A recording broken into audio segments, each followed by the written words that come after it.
मेरा नाम है डॉक्टर निशा प्रजापति और आज हम एक इम्पॉर्टेंट टॉपिक के बारे में बात करने वाले हैं जिसका नाम है डायरिया। फ्रेंड्स, डायरिया एक सिम्टम है, वो बहुत सारे डिजीज़ को इंक्लूड करता है।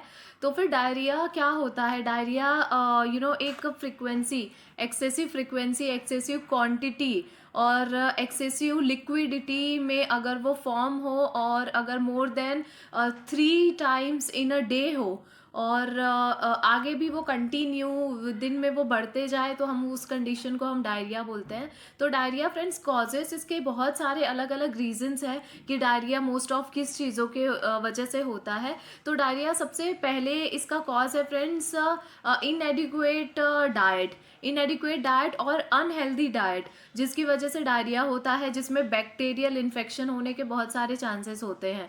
सेकेंड है friends stomach flu. Stomach flu में क्या होता है, अगर आप आप ऐसा कुछ खाना खाए जो आपके एब्डोमेन में वो नहीं डाइजेस्ट हो और उसके बाद आपको वो इन्फेक्शन के साथ साथ आपको वो फीवर और आपको वो अलग ठंडी लगने लगे और उसके साथ साथ डायरिया होने लगे, तो वो भी कॉजेस है।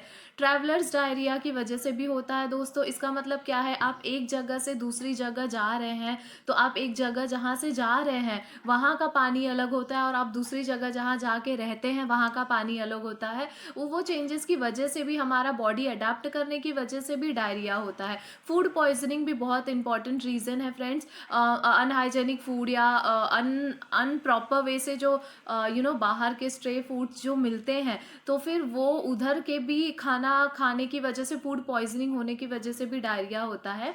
तो ये सारे एक्यूट फॉर्म है। क्रॉनिक फॉर्म में फ्रेंड्स सीलियाक डिजीज़ होते हैं, जिसमें हमारे क्रॉन्स डिजीज़ आ सकते हैं, अल्सरेटिव कोलाइटिस आ सकते हैं, जिसमें हमारे कोलॉन्स में इन्फेक्शन होते हैं।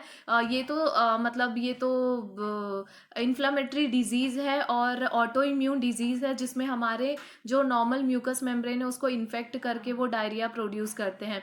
नेक्स्ट, बहुत सारे मेडिकेशन यूज़ करते हैं जिसका साइड इफ़ेक्ट वो डायरिया से होता है। और बहुत लोगों को मिल्क के जो प्रोडक्ट्स हैं उनकी वजह से भी प्रॉब्लम होती है। बहुत लोगों को अलग अलग खाने के चीज़ों की एलर्जी होने की वजह से भी उनको तुरंत डायरिया होता है। तो फ्रेंड्स, ये सारे कॉजेस है जो डायरिया को कंट्रीब्यूट करते हैं। तो हम इसमें बेसिकली सिम्टम्स क्या देख सकते हैं दोस्तों? बेसिकली हम सिम्टम्स देखते हैं, स्टार्टिंग में हमको क्रैम्पिंग पेन आता है, एक अलग ही पेट में जकड़न जैसा फीलिंग आता है, मरोड़ जैसा आता है। पेशेंट अपने पेट को दबाता है कि उनको मरोड़ जैसा आ रहा है। फिर उसके बाद वो जो दुखना रहता है पेट का, वो धीरे धीरे नीचे आके वो रेक्टम के जगह दुखता है और पेशेंट को ऐसा सिग्नल मिलता है कि उनको तुरंत वॉशरूम के लिए, टॉयलेट के लिए जाना है। और वो जैसे ही जाएंगे, या तो उस ये इतना फोर्सफुली डायरिया पास होगा कि उसके साथ साथ ब्लड भी पास होगा, कभी कभी उसके साथ साथ गैसेस इतने निकलते हैं, कभी कभी उसके साथ साथ म्यूकस इतने निकलते हैं जिसको हम आव बोलते हैं। तो ये सारे कंडीशंस होते हैं, ये सारे सिम्टम्स होते हैं फ्रेंड्स। इसके साथ साथ अगर बैक्टीरियल इन्फेक्शन है तो आपको डायरिया के साथ साथ फीवर भी आ सकता है, ठंडी भी लग सकता है, पूरी बॉडी वीक पड़ सकती है, बहुत कमज़ोरी आती है ना। तो ये सारे सिम्टम्स है दोस्तों। तो ये सारे सिम्टम्स को ध्यान में रखते हुए हमारे होम्योपैथिक मेडिसिन में बहुत अच्छी इसके क्योर है फ्रेंड्स। एलोपैथिक मेडिसिन में इसको हम एंटी डायरियल मेडिसिन दे सकते हैं, इसको कंट्रोल कर सकते हैं, पर फ्रेंड्स वो वापस रिलैप्स होने के कंडीशन आते हैं। पर होम्योपैथी में इसका 100% क्योर है। तो आइए हम कुछ टॉप 5 होम्योपैथिक मेडिसिन की बात करेंगे जो कि बहुत ही इफेक्टिव है डायरिया के लिए। तो सबसे पहले होम्योपैथिक मेडिसिन की बात करेंगे फ्रेंड्स, जिसका नाम है आर्सेनिक अल्बम। तो आर्सेनिक अल्बम में ये उन लोगों के लिए बहुत अच्छी मेडिसिन है जिनको डायरिया होती है, स्पेशली कुछ बाहर का खाना खा लेने की वजह से, है ना, जिसको हम फूड पॉइजनिंग भी बोल सकते हैं। बाहर का ऐसा कुछ खा लिए जो पच नहीं रहा है। और दूसरा, ट्रैवलर्स डायरिया जिसको हम बोल सकते हैं, बाहर का एक जगह से दूसरी जगह हम ट्रैवल करते हैं तो वहाँ का कुछ खाना, वहाँ का पानी पीने की वजह से जो प्रॉब्लम आती है, उसकी वजह से जो डायरिया होता है, उसके लिए आर्सेनिक अल्बम अच्छे हैं। और फ्रेंड, जो केन फूड होते हैं, केन मतलब वो जो पैकेट्स के फूड आते हैं, है ना, पैकेट्स के फूड रहते हैं, बहुत दिनों के रहते हैं, अगर वो खा लेने के बाद अगर आपको डायरिया स्टार्ट हो रहा है तो आर्सेनिक एल्बम उसके लिए बहुत अच्छी मेडिसिन है। फ्रेंड्स, इसमें डायरिया बहुत ही प्रोफ्यूज होता है और इसके साथ साथ बहुत ही क्रैम्पिंग पेन, एक अलग ही जकड़न जैसा पेन आता है, और इसका बहुत वाटरी और बहुत ऑफेंसिव स्मेल करने वाला, फाउल स्मेल करने वाला उसका डायरिया होता है। अगर ऐसे सिम्टम्स दिखे तो आर्सेनिक एल्बम उसके लिए अच्छी मेडिसिन है। नेक्स्ट मेडिसिन की बात करते हैं फ्रेंड्स। नेक्स्ट मेडिसिन का नाम है पोडोफाइलम। फ्रेंड्स, पोडोफाइलम में क्या होता है? पोडोफाइलम में ये होता है कि इसमें पेनलेस डायरिया होता है। पेनलेस मतलब इसमें वो डायरिया प्रोफ्यूज होता है, प्रोफ्यूज मतलब एक्सेसिव क्वांटिटी में होता है, पर उसके साथ साथ पेनलेस होता है। पेशेंट को क्वांटिटी ड्यूरेशन बहुत ज़्यादा होती है पर उसको पेन नहीं होता है ना। उसमें क्या रहता है? उसमें येलोइश ग्रीनिश कलर रहता है, उसके स्टूल का कलर येलोइश ग्रीनिश कलर रहता है, और उसमें ऑफेंसिवनेस भी रहता है, पर इसके साथ साथ पेट में कोई भी पेन नहीं होता, और डायरिया अगर होगा भी तो वो पेनलेस होता है। तो अगर ऐसे सिम्टम्स दिखे दोस्तों तो पोडोफाइलम उसके लिए अच्छी मेडिसिन है। नेक्स्ट मेडिसिन की बात करते हैं फ्रेंड्स। नेक्स्ट मेडिसिन का नाम है फॉस्फोरस।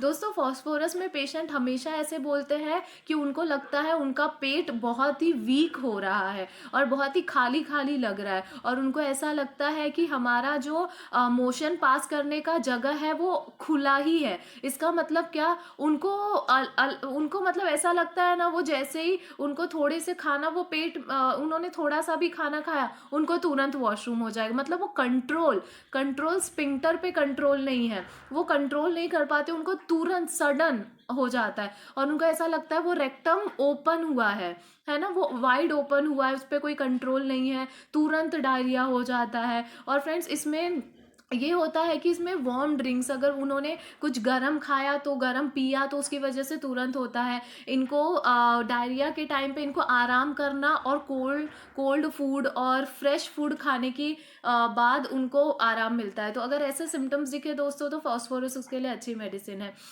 नेक्स्ट मेडिसिन की बात करते हैं फ्रेंड्स। नेक्स्ट मेडिसिन का नाम है सल्फर। सल्फर में क्या होता है दोस्तों? सल्फर में पेशेंट को हमेशा डायरिया होगा सिर्फ मॉर्निंग के टाइम पे। वो जैसे ही बेड से उठेगा दोस्तों उसको तुरंत रश होके जाना पड़ेगा। वो कहीं भी 1 मिनट उठ के कुछ भी काम नहीं कर सकता, उसको तुरंत वॉशरूम में जाना पड़ेगा। वो सडन अर्जिंग स्टूल जो होता है तो वो सल्फर में देखा जाता है। तो फ्रेंड्स, सल्फर में बर्निंग के साथ साथ, जलन के साथ साथ ईचिंग भी होती है। इसका मतलब क्या होता है? उनको बर्निंग तो हो रही है स्टूल करते वक्त, ठीक है, उसके साथ साथ उनको वहाँ उस पार्ट पे खुजली भी होती है। तो अगर जलन के साथ साथ खुजली हो रही है और सडन डायरिया हो रहा है जैसे ही वो पर्सन सुबह उठ रहा है ना, तो उसके लिए सल्फर बहुत अच्छी मेडिसिन है। नेक्स्ट मेडिसिन की बात करते हैं फ्रेंड्स। नेक्स्ट मेडिसिन का नाम है अर्जेंटम नाइट्रिकम। फ्रेंड्स, बहुत लोगों में देखा जाता है कि अगर वो कोई पार्टी अटेंड करने जा रहे हैं, वो कोई मीटिंग अटेंड करने जा रहे हैं, या उनको कोई सेमिनार देना है या कोई स्पीच देना है ना, तो उनको तुरंत वो क्या बोलते हैं कि अरे मेरा पेट गड़बड़ हो गया। तो उनको तुरंत अगर कुछ ऐसा इवेंट आता है, कुछ ऐसा प्रोग्राम आता है जहाँ उनको अटेंड करना है ना, जो पब्लिक स्पीकर्स रहते हैं, जो नेता लोग रहते हैं, जो टीचर्स एंड ऑल, जो इवेंट्स अटेंड करने वाले लोग रहते हैं, अगर उनमें ऐसा देखा जाए कि अटेंड करने से या कहीं भी मीटिंग या पार्टी में जाने के पहले अगर उनको डायरिया स्टार्ट हो रहा है तो अर्जेंटम नाइट्रिकम उसके लिए अच्छी मेडिसिन है। और फ्रेंड्स, डायरिया इस वजह से भी स्टार्ट होता है मीठा खाने के बाद, ज़्यादा स्वीट फूड खाने के बाद। और दूसरा, उनको एंटीसिपेटरी एंजाइटी रहती है, मतलब वो ना उनके मेंटल में वो इतना उस चीज़ को एंजाइटी ले लेते हैं कि उनको अभी वो चीज़ जाना है, वो चीज़ करना है, इवेंट करना है, प्रोग्राम अटेंड करना है, वो चीज़ उनको एंटीसिपेशन होता है कि वो कर पाएंगे कि नहीं, उनको वो डर में उनके पेट पे वो अफेक्ट करके वो डायरिया प्रोड्यूस करता है। और सेकेंड है डायरिया इनका कॉज करने का स्वीट फूड लेने की वजह से, शुगर कैंडी जो भी है, ये सारे वजह से अगर डायरिया स्टार्ट होते हैं तो अर्जेंटम नाइट्रिकम इसके लिए अच्छी मेडिसिन है।